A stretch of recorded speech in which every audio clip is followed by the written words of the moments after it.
This is where we take your curated articles and research and really distill the most important insights for you. You know that feeling, right? Trying to eat better, maybe hitting the gym a little more, and still that stubborn bit around the middle just, oh, it lingers. It's such a common frustration. And today, we're tackling it head on. We're diving into your provided sources on 18 effective tips to lose belly fat, backed by science. And look, this isn't just about appearance, though. Let's be honest, that's a nice bonus. We're talking about something way more significant, your health. Excess belly fat, especially that deep visceral fat around your organs, that's a major risk factor. Absolutely. For serious chronic conditions like type 2 diabetes, heart disease, it's serious stuff. Exactly. And it's a key distinction because, common things like BMI, while useful for some things, they don't tell us about this critical visceral fat or body composition, really. Right. They just look at height and weight, not the whole picture. So our mission for this deep dive is simple. Cut through the noise, look at the science, and give you actionable, evidence-based strategies. We've pulled together the research to give you a clear roadmap. Okay, let's unpack this. I'm actually really curious to see how these tips stack up. Me too. It's striking how often we look for that one magic bullet for fat loss, but the sources really emphasize it's rarely just one thing. It's more like a combination of connected strategies. And, it really all starts with getting those nutritional foundations right. Makes sense. So let's kick things off with something that sounds pretty basic but seems really powerful. Soluble fiber. We hear fiber all the time, but what is soluble fiber and how does it specifically help with abdominal fat? Yeah, soluble fiber is quite interesting. It works by absorbing water in your digestive system. It forms this thick, sort of gel-like substance. Okay, like in oats. Exactly like oats or beans. And this gel slows down how quickly food moves through your system, which in turn helps you feel full for longer. Ah, so you naturally eat less then. Precisely. And that helps with weight management overall, but specifically for belly fat. There was an older observational study, quite large, over 1,100 adults. It found that for every 10-gram increase in soluble fiber they ate, belly fat gain actually decreased by 3.7% over 5 years. Wait, hang on. 3.7% less gain over 5 years, just from 10 grams more per day. Yep. Okay, here's where it gets really interesting. That shows how small, consistent changes can seriously add up. What does 10 grams even look like? Is that a lot? It's actually quite manageable. Think maybe half a cup of black beans or an apple and some oatmeal. Good sources are things like fruits, vegetables, legumes, obviously oats, barley. It's about stacking those small, smart choices, not giant, painful changes. Right, making it sustainable. Okay, so from what we should add, let's pivot. What should we actively avoid? Trans fats come up a lot. What exactly are they, and why are they bad news for our waistline? Trans fats are basically artificially created. They pump hydrogen into unsaturated fats like soybean oil. You used to find them in lots of margarines, spreads, packaged foods. Thankfully, less so now. Why? What's the danger? Well, our sources, looking at observational and animal studies, consistently link them to inflammation, heart disease, insulin resistance, and yes, directly to increased abdominal fat gain. Wow. So how do we spot them? The key thing for you is to read ingredient labels really carefully. Look for the words partially hydrogenated fats. That's the giveaway. Got it. Partially hydrogenated. Okay, critical detail. Sticking with things to watch out for. Sugar. It's everywhere. How does it specifically contribute to belly fat beyond just, being empty calories? Sugary foods, especially those loaded with added fructose, are major players here. Too much fructose is linked to chronic diseases, heart disease, type 2 diabetes, fatty liver disease, and research clearly shows a strong link between high sugar intake and more abdominal fat. Even natural sugars, like honey. That's often overlooked, yeah. Even natural sugars like honey should be used in moderation. It's the excess fructose, no matter the source, that seems to drive these problems. And sugar-sweetened beverages, they're particularly tough. Why is that? Because liquid calories often don't trigger the same fullness signals in your brain as solid calories do. So it's incredibly easy to drink a lot of sugar without feeling satisfied, leading to overconsumption. Studies, like those on people with type 2 diabetes, show a really clear link between drinking these beverages and having more belly fat. That makes so much sense. It's sneaky. So for someone listening, where's a practical place to start cutting back, especially on those liquid calories? Start with the obvious ones, maybe. Limit the soda, the juice punches, sweet tea, those sugary alcohol mixers. Simple swaps make a difference. Choose water, unsweetened iced tea, sparkling water with lemon or lime. Small changes, big impact on fructose intake over time. Okay, good tips. Now, related to sugar, Carbohydrates. This is always a hot topic. Ah, Is it about cutting all carbs or is it about choosing the right ones? People get really scared of carbs. yeah. Carbs get a bad rap sometimes. Your sources do suggest that reducing carb intake overall, especially refined carbs, is beneficial for fat loss, including belly fat. Low-carb diets might show results for certain groups, people who are overweight, at risk for type 2 diabetes, maybe women with PCOS. But not necessarily for everyone. Not necessarily needed for everyone to go super low carb. The key insight seems to be less about total quantity and more about quality. Choosing whole grains over refined grains makes a huge difference for abdominal fat. For instance, the Framingham Heart Study, that massive study started way back in 1948, found something really interesting. People eating the most whole grains were 17% less likely to have excess abdominal fat compared to those eating mostly refined grains. 17%. That's huge. Just from swapping white bread for whole wheat, basically. Essentially, yes, it highlights the impact of that choice. So the recommendation is really to focus on replacing those refined carbs, white bread, pastries, sugary cereals with unprocessed starchy carbs like whole grains, legumes, vegetables. It's perfect sense. Okay. Quality over just quantity. Now let's flip to a helpful macronutrient. Protein. We hear constantly that protein is key for weight loss. But why? What's the science behind how it helps tackle belly fat specifically? Great question. Protein works on a few different levels, which is why it's so effective for weight management. First, higher protein intake boosts the release of a fullness hormone called peptide YY. TYY. Yep, PYY. It signals to your brain that you're satisfied, so it reduces appetite, and you naturally tend to eat less. Second, protein actually raises your metabolic rate slightly. You burn a few more calories just digesting it. And third, really importantly, it helps you hold on to muscle mass while you're losing weight. Muscle burns more calories than fat, even at rest. So it helps you feel full, burns a few extra calories, and protects your metabolism. Exactly. And the research backs this up. Studies suggest people who eat more protein generally have less abdominal fat. Good sources. Think lean meats, fish, eggs, dairy, whey protein if you use supplements, and plant-based options like beans and lentils. Aiming for some protein at each meal is a good strategy. Okay, protein power is clear. Let's move to another beneficial food group. Fatty fish and those omega-3s. What makes them special for targeting that stubborn belly fat, especially the deep visceral kind? Fatty fish are fantastic. They give you high-quality protein, like we just discussed, and those crucial omega-3 fatty acids. Omega-3s are well known for protecting against chronic diseases, but some research now suggests they might specifically help reduce visceral fat. Really? Targeting the deep stuff. That's what some studies indicate, yeah. Research involving adults and even children with fatty liver disease showed significant reductions in both liver fat and abdominal fat when they supplemented with omega-3s. Interesting. So how much should we aim for? The general recommendation is about 2 to 3 servings of fatty fish per week. Like salmon. Salmon, herring, sardines, mackerel, anchovies, those are all great choices. And for vegetarians or vegans? Good point. There are plant-based omega-3 supplements made from algae that provide DHA and EPA, the types found in fish. Good to know there are options. Okay, shifting gears slightly, let's talk about our gut, the microbiome. How can the bacteria living inside us actually impact belly fat? And where do probiotics fit into this picture? It's a fascinating area of research. Probiotics are those beneficial bacteria found in foods like yogurt or kimchi, and also in supplements.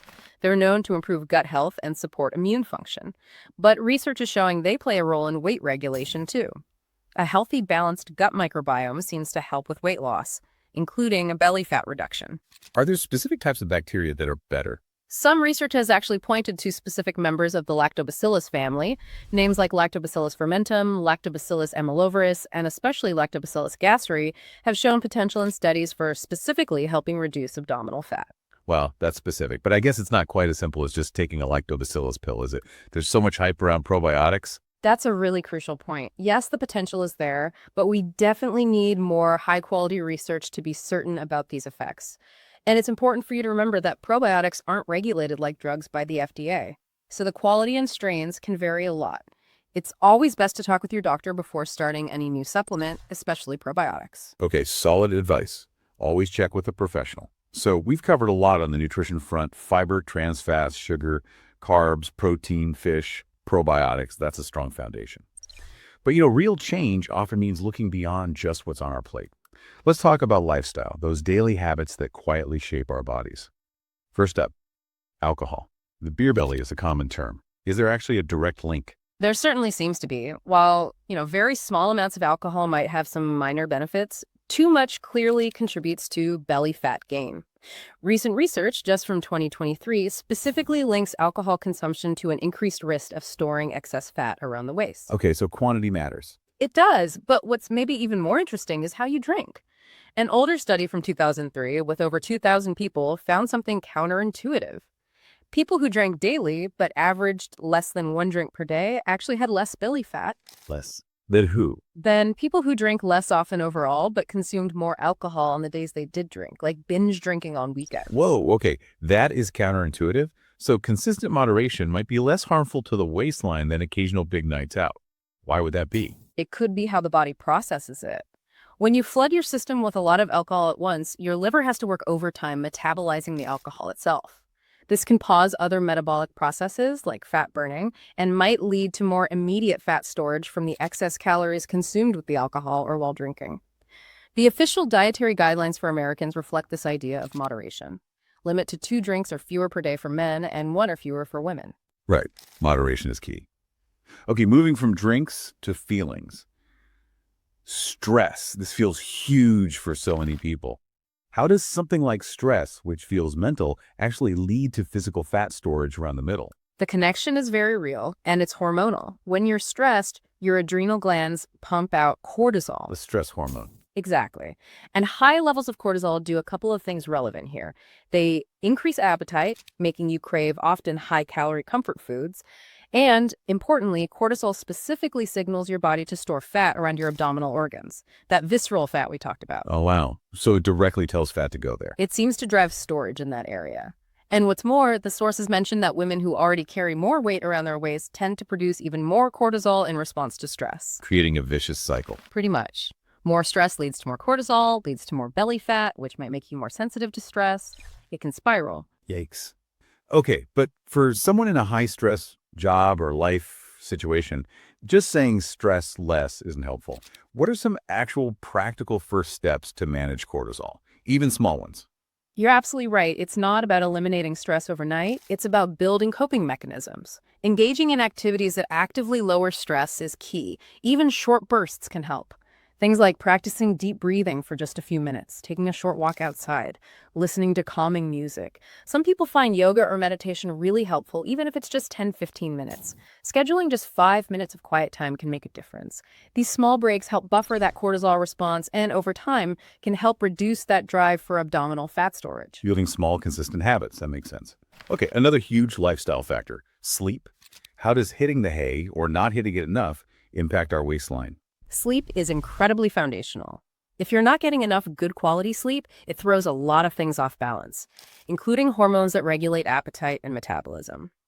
Lack of sleep is consistently linked in studies to a higher risk of obesity generally, and specifically to increased belly fat in some groups. How strong is that link? Pretty strong. There was a major 16-year study back in 2006 following over 68,000 women. It found that those sleeping fewer than 5 hours a night were significantly more likely to gain weight over the years compared to those getting 7 hours or more. Wow, fewer than 5 hours. Yeah. That's a big difference. So it's not just feeling groggy, it's actually impacting long-term weight regulation. Definitely. And there's also a specific connection with sleep apnea. Where you stop breathing during sleep. Right. That condition is strongly linked with having excess visceral fat. So the recommendation is clear. Aim for at least 7 hours of quality sleep per night. And if you snore heavily, feel excessively tired during the day, or suspect you might have sleep apnea, it's really important to see a doctor. Crucial advice. Okay, nutrition, lifestyle habits like stress and sleep. Now let's get moving.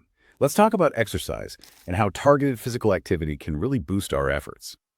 First up, the classic, aerobic exercise or cardio. What's its role specifically for belly fat loss? Cardio is fantastic for overall health, burning calories, improving heart health, all good things. And studies do show it's effective for reducing belly fat. Is high intensity better than moderate, like HIIT versus jogging? The results there are a bit mixed, actually. Some studies show benefits for high intensity, others for moderate. What seems to matter most consistently is the total amount you do, the frequency and duration, how many minutes per week. For example, an older 2015 study looked at postmenopausal women. Those who did 300 minutes of aerobic exercise a week lost more fat overall compared to those doing 150 minutes. Double the time, more fat loss overall. Makes sense.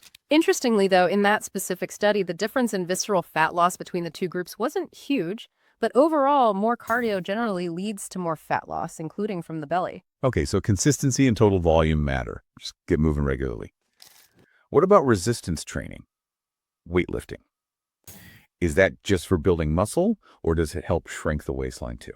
It definitely helps shrink the waistline. Resistance training is vital for a couple of reasons. First, it preserves and builds muscle mass. Muscle is metabolically active tissue. It burns calories even when you're resting, so boosting muscle helps boost your overall metabolism. Right, protects your metabolism during weight loss. Exactly. But beyond that, studies specifically looking at people with pre-diabetes, type 2 diabetes, or fatty liver disease suggest resistance training is beneficial for losing belly fat directly. And there was a 2014 study with overweight teenagers that found something really key. Combining strength training with aerobic exercise led to the greatest decrease in visceral fat, more than either one alone. Ah, the synergistic effect again. It's not choosing one or the other, it's doing both. That seems to be the most effective approach, yes. Doing both cardio and strength training. And as always, if you're new to weightlifting, it's really wise to consult a doctor first and ideally work with a certified personal trainer to learn proper form and avoid injury. Good safety tip. Okay, exercise covered. Let's talk about a specific beverage. Green tea. There's a lot of buzz around it. Can drinking green tea actually help reduce belly fat? Green tea is definitely a healthy drink. It contains some caffeine, which can give a slight metabolic boost. But the real star seems to be an antioxidant called EGCG, epigallocatechin gallate. EGCG. Okay. Yeah, EGCG is a type of catechin, and several studies suggest it might specifically help with losing belly fat. There's also some thought that the effect might be stronger if you combine green tea consumption with exercise. Interesting. How much evidence is there? Well, one review suggested green tea could increase weight loss, especially when people drink amounts providing less than 500 milligrams of catechins per day for about 12 weeks. Another review showed benefits for both body weight and waist circumference. So it's promising, maybe a small boost, especially combined with other efforts. It sounds like consistently having a few cups might give a little nudge over time. That's probably a fair way to put it. Yeah, a potential nudge. It's important to say that we still need more high-quality research to be definitive, but the existing data is encouraging for regular green tea drinkers. Okay, now let's tackle a really popular topic right now. Intermittent fasting, or IF. How does this whole eating pattern work, and what's the connection to belly fat? Right, EF isn't about what you eat, but when you eat. It involves cycling between periods of eating and periods of voluntary fasting. Common methods include maybe doing a 24-hour fast once or twice a week, or the popular 168 method fasting for 16 hours each day and eating within an 8-hour window. And does it help with belly fat? There's evidence it can. One study found that combining intermittent fasting with something called protein pacing. Protein pacing, what's that? It basically means strategically spreading your protein intake evenly across your meals within that eating window.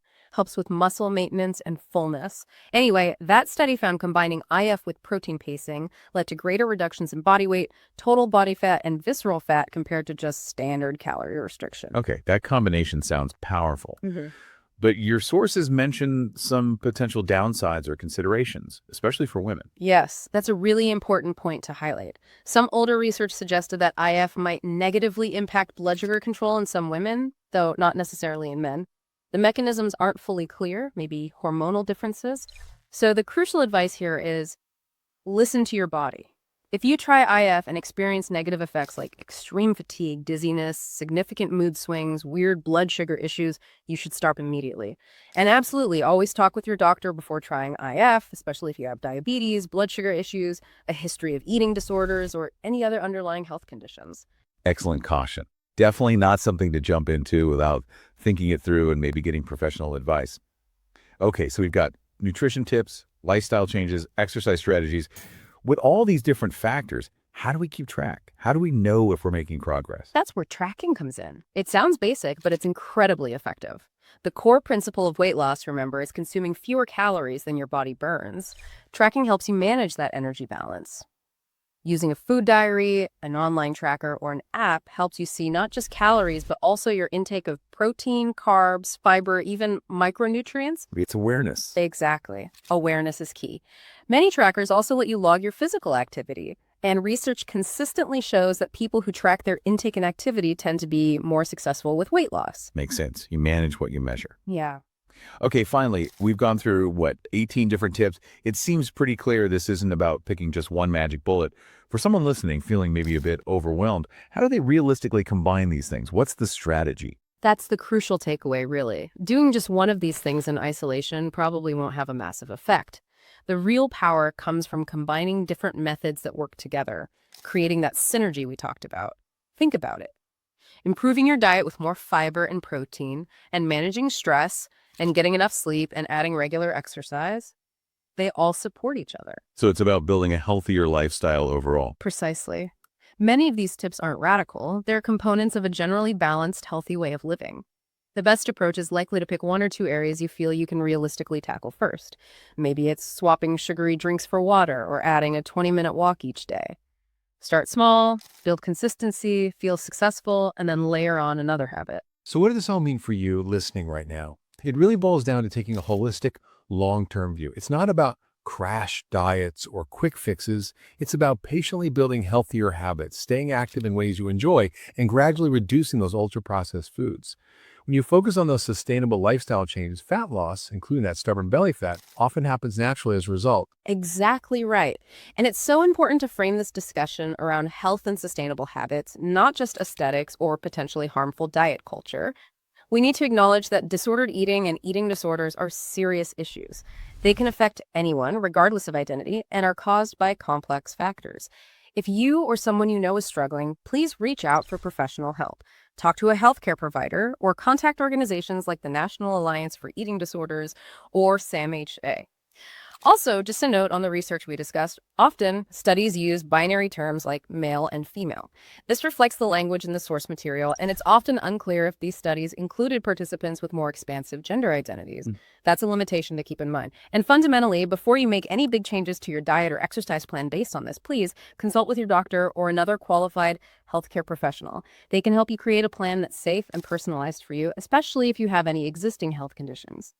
Which really raises the final important question for you. How can you take these science-backed tips and tailor them to your own unique health journey for success that actually lasts? That is the key question, isn't it? Making it work for your life long term. So, maybe think about it this week. Which one or two small shifts feel realistic for you to start with? What stands out as your most impactful first step?